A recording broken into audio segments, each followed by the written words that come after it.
Your audience's first impression of you is your posture and your position. And so it's important to know both how to stand as well as where to stand. And perhaps it's fairly obvious, but you should stand facing the people you're talking to and facing your visuals and turning your back to the audience. That's not what we want to do. We can't communicate that way. It's where you're standing in the room. A position of strength in this room is somewhere in this center box. As long as you're moving around in the center, you're doing pretty well. Where you don't want to be is off in the corner cowering, or especially in front of any distractions. And this room is pretty good. It doesn't have that many distractions, but there is a window. And outside this window, there are cars, there are buses, there are bikers. And when I was standing over there, probably about half of you could see in your peripheral outside the window. And if a car were to drive by, your instinct, your reaction would be to look out the window, and that would break your concentration, and we don't want that either. And now that you know where to stand, it's important to know how to stand. So we're going to demonstrate a few positions, a few bad positions, that we've seen from us and some of you guys, and even from the presentations earlier today, that you shouldn't do. And the first one is hands in your pockets. This comes off as nonchalant, your shoulders tend to roll forwards, and it's very difficult to convey a strong message from this position. The second one is hands on your hips. On your hips, you tend to look overbearing and powerful. And the third one is the fig leaf. You're protecting your family jewels with your hands. And while it also looks timid, it's especially bad when you decide to gesture from this position. I want to show you something.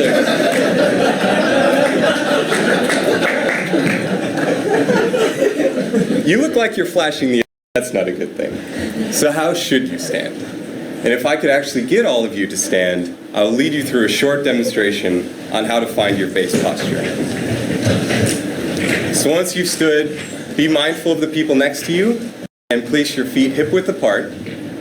Close your eyes and look up towards the ceiling and lift your hands above your head.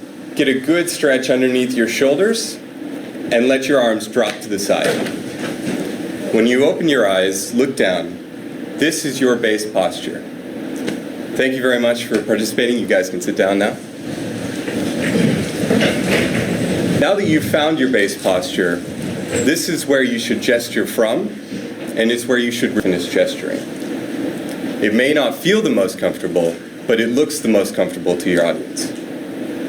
Remember that your posture and position are the audience's first impression of you.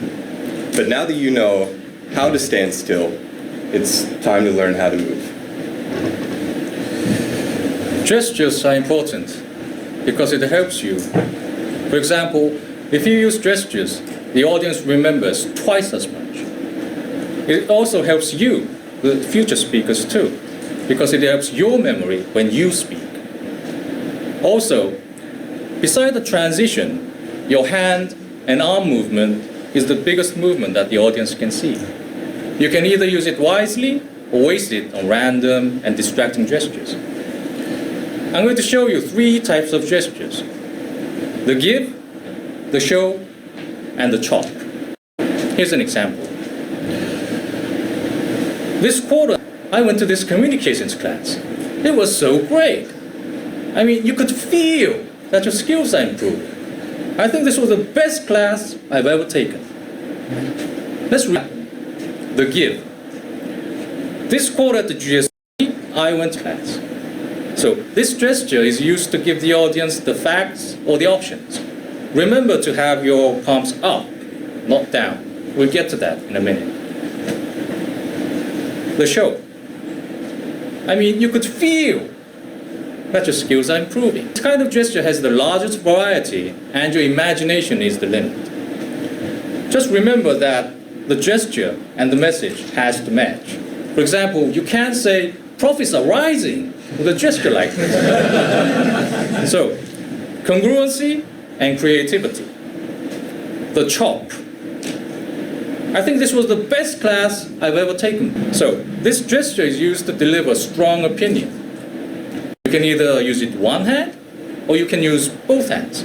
You can use both hands and do a larger chop, which will deliver a stronger message. So next time when you do gestures, think about these 3 types and plan ahead. 3 types is the give, the show, and the chop. I bet everyone in the room is going to remember this. Gestures work. That's the message. Another subject is about having your palms up. So, I'll give you an example. People rise and move to the left. I'll do it slightly different this time. People on the left, right, please rise and move to the left. One more time. People on the right, please rise and move to the left. Do you see the difference? Which one do you think would make more people move? The first one, yes. According to the study, if you have your palms up, 84% of the audience complies. If you have your palms down, 52%, 28%. Never use your fingers at your audience.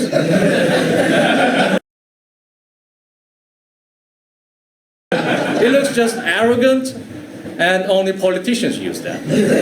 Clinton used it. I did not have sexual relations with that woman. It looks bad back then, looks bad now. So never use it. And last but not least, avoid the T-Rex gestures. For example, people on the right, please rise and move to the left. No matter what you do right, I mean, it looks silly. So loosen up, everybody. Always remember that gestures are there for you and the audience to make a deeper connection. So far, we've talked about the audience. Now it's time to focus on you, the audience. As Jongjun and Colin and Matt described, we've been focusing on the body language of the speaker. But let's not forget, who's the real hero here? As we learned in our first week of class, it's not me, the speaker, it's you, the audience.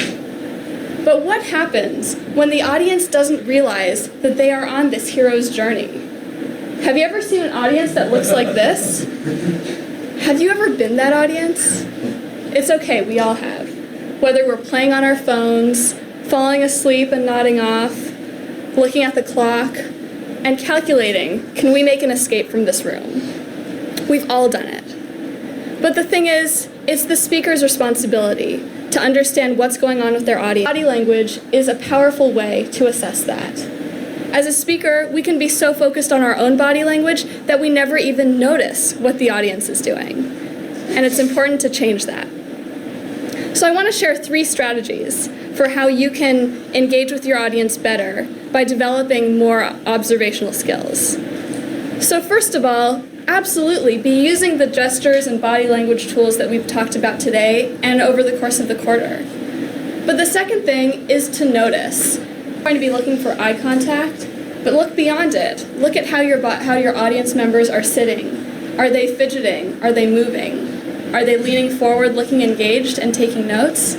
Or are they zoning out? If your body language, your eye contact, and your efforts at being compelling are not working, then you can go deeper. You can try to surprise the audience or use some humor. Or you can disrupt the audience. As students, we hate, but we know it's effective, right? Jason, what's your favorite color? Okay, very good. You got that one. As we all know, it's the fastest way to re-engage with a conversation with the speaker, so don't be afraid to use it. It's so important to keep your audience on track because they're the hero and it's their journey. Remember how Nancy Duarte told us that we are the Yoda Skywalker, and our job as the speaker is to keep the hero on their journey. With that in mind, I think we've talked about 3 concepts that really remind each of us about how body language is your superpower. Use it, become that superpower, become that superhero, and we welcome any questions you have on how to stand strong, gesture effectively, and engage the audience. Thank you.